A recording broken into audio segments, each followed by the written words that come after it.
Sola Experiencia is one of the terms that we might use to contrast with sola scriptura. And it is a way of identifying how we've arrived at a place where personal experience competes with biblical wisdom in the lives of so many people.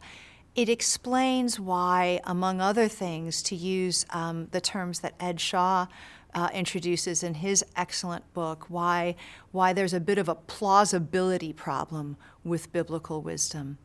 So again, I'm going to bring you back. The problem of sola experientia isn't some kind of a 21st century problem. It isn't something that happened with the sexual revolution.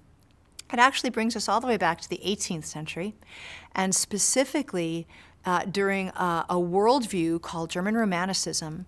And it was the first time in the history of the world that personal experience was connected to epistemology. Prior to this time in the world, personal experience was something that informed your thinking, but it was not ever considered itself a vestige of epistemology, that is, a truth claim in and of itself.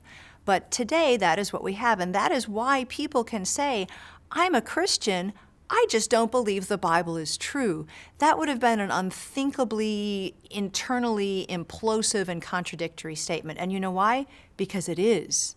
Because the Word of God and the person of God are not disconnected.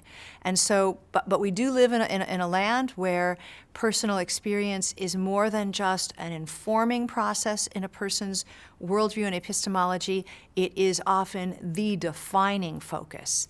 And that is what sola experientia is.